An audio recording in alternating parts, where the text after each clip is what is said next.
안녕하세요. 제 사연을 읽다 보면 다소 격한 표현들이 있는데 그건 참고해서 사연을 들어주셨으면 하네요. 저는 저희 할머니와 저희 아버지 얘기를 해보려고 합니다. 복장 터지는 아버지의 행동과 이해할 수 없는 할머니의 얘기예요.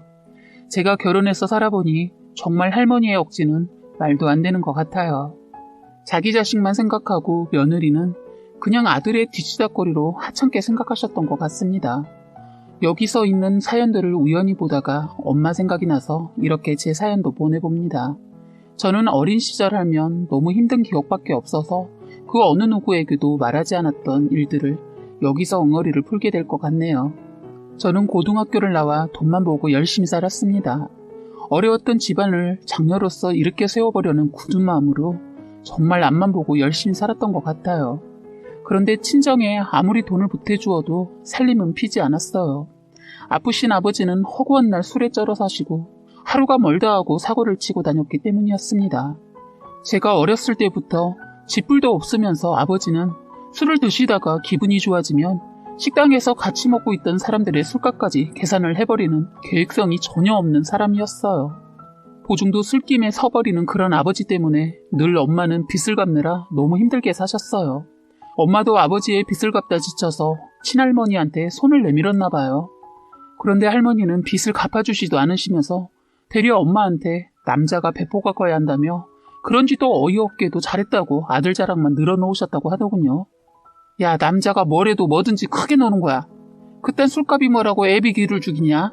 그리고 그 돈 얼마나 된다고 보증 설 수도 있지. 우리 아들은 크게 될 사람이니 뭐라 하지 말고 내조나 잘해. 어머니, 지나치니까 그렇죠. 저도 이제 한계가 느껴지고 애들 커가는데 돈이 많이 들어가는데 그런 거에는 관심도 없고 일만 저질러 놓고 그 뒷감당 제가 다 하니까 그러는 거잖아요. 너 가정 얘기를 왜 나한테 말하냐?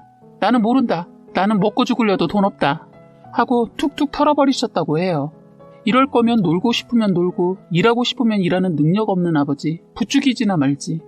엄마는 너무 화도 나고 더는 안 되겠어서 할머니와 얽힌 일만이라도 해결하려고 말을 했다네요. 그럼 어머님이 저 때 술에 취해 있던 이 사람 저 모르게 데리고 가서 시이모님 보증서게 했던 거 그거라도 해결해 주세요. 그걸 왜 나한테 떠넘겨? 애비가 저질러 놓은 거니까 네가 책임져야지. 참 할머니는 항상 이런 식으로 막무가내였어요. 너무 기가 막힌 게 할머니가 이모 할머니 하는 사업에 콩고물이라도 떨어지면 그거 얻어먹으려고 술 취한 아버지를 꼬셔서 데려가 이런 일을 저질렀다는 겁니다. 그래놓고는 이모 할머니가 하던 일이 잘못되어서 잠적해버리자 완전 나몰라라 하면서 저딴 행동을 보여서 그 빚을 저희가 다 더안게 되었다고 하더라고요. 그래서 한동안은 집에 모르는 아줌마 아저씨들이 와서 집을 다 쑥대밭을 만들어가곤 했어요. 할머니는 이렇게 아무런 도움도 주지 않으면서 아버지를 꼬드겨서 이런 일을 꾸몄고 할머니도 아버지 못지않게 사고를 치고 다녔습니다. 그렇게 맨날 사고를 치면 모든 뒷감당은 다 불쌍한 엄마의 몫이었고요. 할 수 없이 엄마가 생계를 위해 낮에는 국밥집 식당에서 바쁜 시간대에 설거지를 하고 퇴근하신 후 다시 새벽에는 김밥집으로 출근을 하셔서 저희 가정을 이끌어 가셨어요. 잠을 쪼개서 주무시고 그렇게 생활을 하신 거예요. 그런 불쌍한 우리 엄마를 도와 저는 동생 둘을 보살폈어요. 동생들을 생각하면 참 짠하고 안쓰러워요. 동생들이 남동생이어도 애들이 철이 일찍 들어 어리광 자체를 부리지 않고 자랐습니다. 딱히 잘하는 것도 없는 무능한 아버지 때문에 저희 가족은 늘 이렇게 힘들었어요. 가진 것도 쥐뿔도 없으면서 미련하게 배포만 크시고 일은 안 하시고 사고만 치시니 늘 힘들었던 기억밖에 없었습니다. 너무 힘들어서 어린 마음에 아버지가 안 계셨으면 좋겠다는 생각도 한 적이 있었는데 그것은 바로 술만 먹고 오면 우리를 못살게 구는 아버지의 주사 때문이었어요. 아버지는 술을 매일 드시기 때문에 저희는 아버지의 주사를 하루도 빠지지 않고 들어야 했어요. 주사를 들을 때면 그냥 듣는 게 아니라 무릎을 꿇고 말입니다. 아무튼 그때 매일 무릎을 꿇었던 것은 아니고 저희가 아버지가 오시기 전에 잠을 잤을 경우에만 그런 벌을 받아야만 했어요. 어린애들이 어떻게 새벽에 들어오는 아버지를 기다리다 잠을 자겠어요. 참 억지스러운 말도 안 되는 생각 때문이었어요. 참 한숨밖에 안 나오는 아버지였습니다. 일찍 들어오신 날은 저희를 앉혀놓고 내가 말이야 부터 시작해서 자기가 살아온 얘기, 앞으로 어떻게 살아야 하는 얘기 등등 하나도 쓰잘데기 없는 얘기를 주절주절 늘어놓으셔서 졸려서 눈을 비비고 들어야 했어요. 이런 잔소리는 짧으면 2시간이고 길면 서너 시간을 들어야 했습니다. 저희는 못 자게 벌을 서게 해놓고 아버지는 말하다 자고 또다시 일어나 또 말하고 저도 나중에는 꾀가 생겨 동생들과 저는 아버지 잘 때 다리를 펴고 살짝 자기도 했어요. 그렇게라도 안 하면 동생들이 너무 힘들어하고 저 또한 학교에서 공부도 못하고 잠을 자게 되어서 맨날 선생님한테 혼나기 일쑤였네요. 그런데 그냥 방으로 가서 자게 되면 더 큰 일이 벌어졌기 때문에 쪼그리고 앉아있다가 아버지가 완전히 자는 것 같으면 그때야 자거나 가끔은 저희도 모르게 그 자리에서 잠들곤 했어요. 가끔은 이유 같지 않은 이유로 큼지막한 배로 온몸을 맞기도 하고 이것저것 손에 잡히는 것이 있으면 마구잡이로 저희를 때리셨어요. 아버지는 술만 드시면 이러시고 술을 안 드실 땐 병자처럼 누워있거나 가끔 일하러 나갈 땐 용돈도 주셨는데 어린 나이였지만 아버지라는 사람이 꼭 악마 같았고 하나도 좋지 않았어요. 맛있는 거 사주거나 가지고 싶은 거 사줘도 하나도 행복하지 않았습니다. 자신이 한 것에 대한 미안함에 대한 사과의 뜻이었는데 정말 싫었어요. 완전 다른 사람의 두 사람이 저희 집에 살고 있는 것 같았어요. 지금 생각하면 정말 어렸는데 그때의 저와 동생을 생각하면 자꾸 눈물이 나고 아리고 용서가 안 돼요. 저는 어린 마음에 고통스러워서 동생들에게 울면서 정말 아빠 때문에 너무 힘들다. 우리 같이 하늘나라로 갈까? 그럼 그곳에서는 이렇게 힘들지 않을 거 아니야. 라고 제가 다독여줘야 하는데 오히려 동생들한테 해서는 안 되는 말까지 했던 기억이 나네요. 어린 마음에 얼마나 힘들었으면 그랬을까 싶어요. 제가 결혼해서 애를 낳고 내 아이를 키우면서 보니 내 동생들이 참 어렵구나라는 생각이 자꾸 드는 겁니다. 자그마한 고사리 같은 손으로 저를 도왔던 제 동생들이 지금은 애아빠가 되어서 아버지 같은 무능력한 아버지를 경멸했던 동생들은 얼마나 열심히 가정을 챙기고 아이들을 챙기는지 몰라요. 아주 이쁜 가정을 이루고 잘 살고 있네요. 그 모습들은 볼 때마다 너무 고맙고 다행이라는 생각을 합니다. 저도 어렸지만 많이 지켜주지 못한 것 같은 죄책감이 들었거든요. 어린 나이인데도 저 나름대로 애를 쓰다가 이렇게 아버지가 했던 행동들을 참다 못해서 엄마에게 말하면 집에서 크게 싸움이 났고 오히려 더 했으면 더 했지 덜 하지는 않게 되었어요.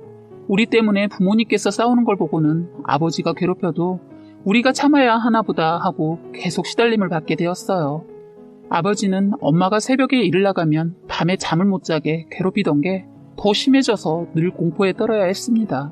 아버지의 이런 행동들이 더 심해지기 시작된 것은 엄마가 새벽 일을 나가면서였던 것 같아요. 그전에는 그렇게까지 심한 욕설과 행동까지는 하지 않으셨는데 변하기 시작했어요.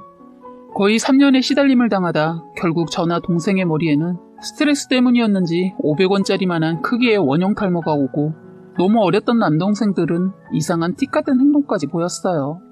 불안해서 그런지 손톱을 물어뜯어 말로 못할 정도로 심각해져 가고 있었고 잘하던 말도 더듬기 시작했어요. 정말이지 그때만 생각하면 진짜 몸소리가 쳐지네요. 엄마는 우리들이 아버지 때문에 힘들어하는 건 아셨지만 그때까지 그 정도로 힘들어하는지는 눈치를 채지 못했어요. 일하시느라 집에 오면 늘 피곤해 쩔어 계셨거든요. 엄마가 너무 힘들어 보여서 어린 저희도 참고 버티고 있었는데 엄마를 더 힘들게 했던 것은 할머니였습니다. 엄마가 출근하고 나면 엄마 모르게 가끔 주말에 와서 살림살이에 대해 잔소리를 늘어놓으셨어요. 하는 것도 없이 살림을 이따위로 하냐 너네 엄마. 아이고 너무 게으르다. 계집인 네가 좀 치우고 살아. 아버지 밥도 좀 챙겨드리고 하시고 가시곤 했어요. 그리고선 엄마가 뭘 사다 드리는 것이 있는지 여기저기 장롱이며 창고를 뒤지고 그런데 더 어이없고 황당했던 건 엄마가 만들어 놓은 반찬을 다 쓸어 가셨어요. 엄마가 힘들어서 정리가 잘 되어 있지 않는 건 사실이었지만 집이 더럽거나 하진 않았거든요. 제가 한다고 해도 늘 아버지가 어질러 놓은 걸 매일 치워도 끝이 안 났어요. 아버지는 한 번 쓴 것은 제자리에 두지를 않고 그 자리에 그냥 뒀어요. 저희는 늘 아버지의 리모컨이 되어야 했습니다. 저희는 아버지 때문에 힘든 하루하루를 보내고 있을 때 드디어 엄마가 지금까지의 모든 일을 알게 된 날이 있었어요. 엄마가 쉬지 않고 일을 하면서 그렇게 달려오다 한 번은 호되게 몸살이 심하게 온 적이 있어 하루 새벽 일을 쉬게 되면서 그동안 있었던 모든 사실을 알고 저한테 왜 숨겼냐고 하시길래 옛날에 아빠가 우리 못자게 괴롭힐 때 엄마한테 말했잖아. 근데 그 다음에 우리한테 안 그럴 줄 알았는데 아빠는 더 괴롭히고 더 때렸어. 그리고 우리가 말하면 엄마 아빠 싸우니까 엄마도 맨날 일하는 거 힘든 거 아는데 우리 때문에 걱정하면 안 되잖아. 하면서 펑펑 울면서 말했던 기억이 나고 그때 엄마는 저희를 부둥켜 안고 많이 우셨습니다. 사실 그때 제가 초등학교 3학년이었으니까 지금 생각해도 참 어렸던 나이였지만 엄마를 많이 생각했던 것 같아요. 어린 나이였는데도 엄마 일하는데 신경 쓰일까봐 저희가 겪고 있는 것을 전혀 말하지 않고 숨겼거든요. 동생들도 입단속 시키면서 엄마가 신경 쓰지 않도록 했으니까 어쩌면 저도 그렇고 동생들도 다 철이 일찍 들었던 것 같습니다. 그렇게 엄마는 모든 것을 알게 되면서 아버지와 엄청 심하게 다툼을 하셨어요. 아무리 술을 드셨어도 힘이 장사인 아버지를 이길 수 없었던 엄마는 말로밖에 아버지한테 대들 수밖에 없었어요. 아버지는 엄마와 대화하다가 밀리면 습관적으로 손을 올려서는 엄마를 때리셨어요. 이 지긋지긋한 인간아, 네가 사람이야? 내가 얼마나 더 너 같은 걸 위해 옆에 있어야 하는지 모르겠다. 술만 먹고 처자식은 안중에도 없는 당신이랑 더 이상 못 살아. 라며 엄마는 아버지에게 말하셨고 엄마가 대들거나 이러면 더욱 손찌검은 심해졌습니다. 엄마에게 손을 대는 아버지를 저희도 보고만 있지 않고 말렸고 그럴 때는 우리도 함께 맞았던 기억이 나네요. 그날 한참을 술에 취해 떠드시다가 아버지가 잠이 드셨어요. 아버지의 계속된 인간 같지도 않은 행동 때문에 엄마는 결심하신 듯 저희에게 간단한 짐만 챙기라고 하셨어요. 그렇게 해서 저희 넷은 아버지를 피해 야반도주를 했습니다. 도저히 같이 살 수 없다고 판단하신 엄마는 이혼까지 생각하고 집을 나섰어요. 악마 같은 아버지를 피해서 외할머니 집에 있었습니다. 항상 아버지의 주사 때문에 너무 힘들었지만 외가에 있으니 정말 살 것 같았어요. 하지만 얼마 지나지 않아 일주일쯤 지나니 아버지가 저희를 데리러 왔습니다. 아버지는 절대로 이혼 못 해준다고 하고 엄마는 다신 집에 안 가겠다고 했어요. 그러자 아버지는 억지로 저희들을 차에 태웠습니다. 엄마는 절대로 애들 못 데려간다고 저희를 차에서 내리게 하려고 하자 외할머니도 지치셨는지 그냥 애들 데려가게 두라고 하시면서 엄마를 잡으셨어요. 그렇게 해서 저희만 데리고 집으로 왔어요. 그런데 아버지는 저희만 데려왔지 엄마 몫을 해주지 않았어요. 그래서 뭐든지 다 오로지 제 몫이었던 거예요. 빨래해서 밥하는 거, 설거지, 청소 너무 힘들었던 것 같아요. 엄마도 그런 걸 아시기에 자신만을 생각하지 않고 엄마는 할 수 없이 다시 집으로 돌아오셨습니다. 아버지는 그럴 거라는 걸 알고 저희를 데려왔던 것 같아요. 그런데 엄마는 이번만큼은 각오를 하고 아버지에게 각서를 받았고 계속 이렇게 했다가는 전부 농약 먹고 함께 죽자고 했어요. 항상 개망나니처럼 굴었던 아버지는 다신 입에 술도 대지 않고 저희들한테 그런 행동도 하지 않겠다는 각서를 받고 다시 살게 되었습니다. 그런데 참 사람 변하지 않더군요. 걔가 재벌은 남 못 준다고 아버지는 또다시 술을 입에 대기 시작했어요. 그래서 또다시 지옥 같은 삶을 살게 되었습니다. 화가 난 엄마는 술에 만취한 아버지에게 내가 믿을 걸 믿었어야지. 내가 너 같은 놈을 믿고 다시 돌아온 내가 바보 등신이다. 아이들 생각해서 더 열심히 살아야지. 왜 자꾸 술독에 빠져 사는 거야? 난 당신 포기했으니까 나랑 애들을 앞으로 없어줘도 나 찾지 마. 라고 그러고는 가슴을 두 주먹으로 펑펑 치면서 아이고 우시면서 신세한탄을 하셨고 며칠 후 저희 엄마는 저희를 데리고 엄마 친구 도움을 받아 아버지가 찾지 못할 것 같은 시골로 도망을 갔어요. 술만 먹고 처자식은 안중에도 없는 무능한 아버지를 피해 10년 넘게를 숨어서 살았습니다. 아버지는 가진 것도 없고 능력도 없고 무지하고 무식했던 아버지는 아무리 찾으려고 했지만 저희를 찾지 못했어요. 그때 삼촌도 있었는데 삼촌 역시 하도 사고를 쳐서 얼굴 보기 힘들었는데 저희 찾는데 자기 동생 도움을 받지 못했던 것 같아요. 그렇게 저희는 안정을 찾고 잘 살고 있었어요. 그런데 엄마가 외갓집에 일이 있어 잠깐 들렀다가 아버지 소식을 듣고 마음이 약해진 엄마는 아버지를 다시 받아들였습니다.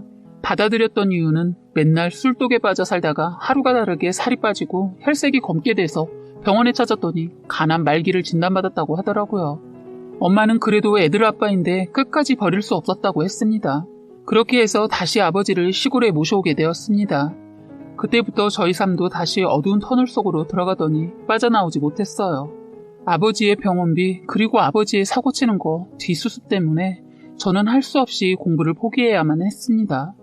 저는 기울어져가는 집안을 살리기 위해 공장에 취직을 했고 어느 날 공장 쉬는 날 집에 갔는데 부엌에 계시던 엄마가 한없이 한숨을 쉬고 있었어요. 엄마, 요즘 아빠 때문에 많이 힘들지? 난 정말 아빠 믿지만 다시 아빠 받아들인 거 엄마 마음 다 이해해. 너무 우리한테 아빠 데려왔다고 눈치 보지 마세요. 라고 엄마한테 말씀드렸습니다. 엄마는 자신을 알아줘서 고맙다고 저한테 고생시켜서 미안하다고 하시더라고요. 그런데 아무리 열심히 벌어서 집에 돈을 보태줘도 늘 부족하고 힘들었어요. 자식으로서 이런 생각하면 안 되지만 우리 곁에 다시 돌아온 가난말기 진단을 받은 아버지가 어서 빨리 죽었으면 좋겠다고 생각했어요. 왜냐하면 자꾸 사고를 치고 다녔기 때문이에요.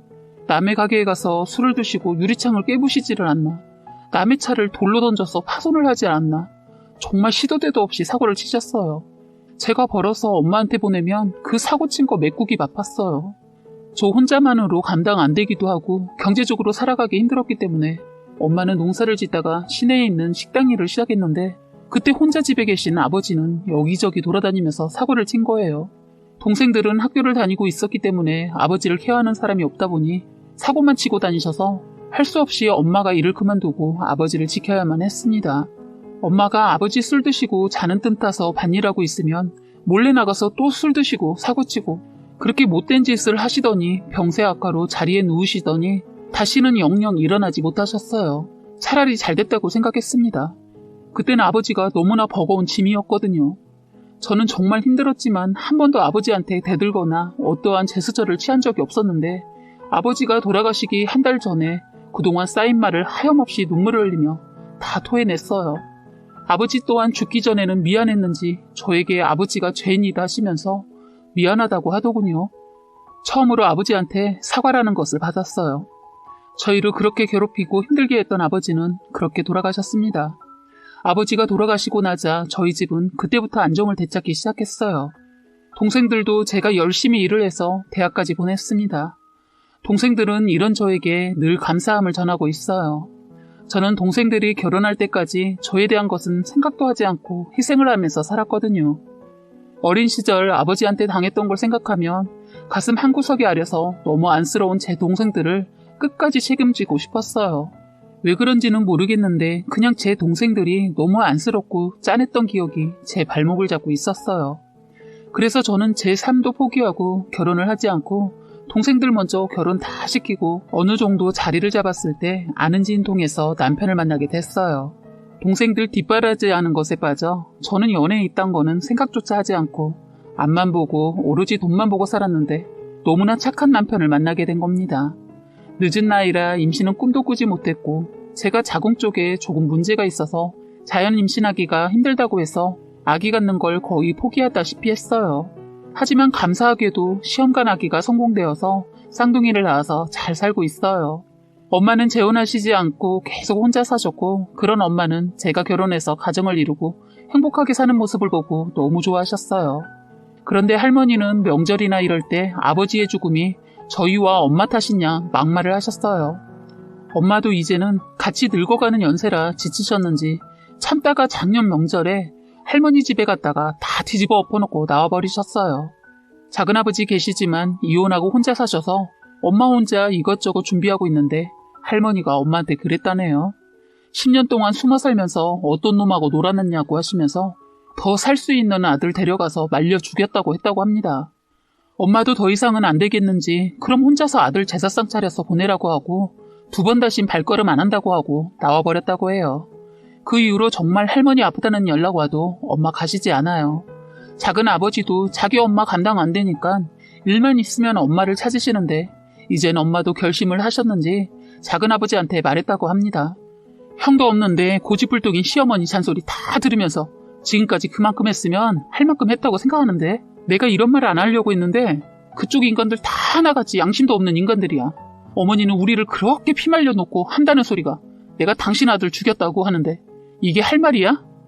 내가 다 죽어가는 당신 아들 데려다가 병간호한 거 뻔히 알면서 바람핀 환양년 취급까지 했지만 그래도 시댁이라고 찾아가서 챙겨드리려고 했는데 당신들 내 인생에서 모두 지워버릴 테니까 다시는 연락하지 마 라고 하면서 작은아버지께 말했고 작은아버지는 사정사정했지만 바로 전화를 끊어버렸다고 하네요. 원래 매정하지 못하신 엄마지만 이렇게 하시고는 정말 냉정하게 정을 끊어버리시더라고요. 그 후부터는 저희 명절을 이제는 엄마 집에서 지내고 끝냅니다. 그래서 이번 명절은 시끄럽지 않게 조용히 즐겁게 보낼 수 있었어요. 그리고 저는 이번 명절에 엄마한테 물어봤어요.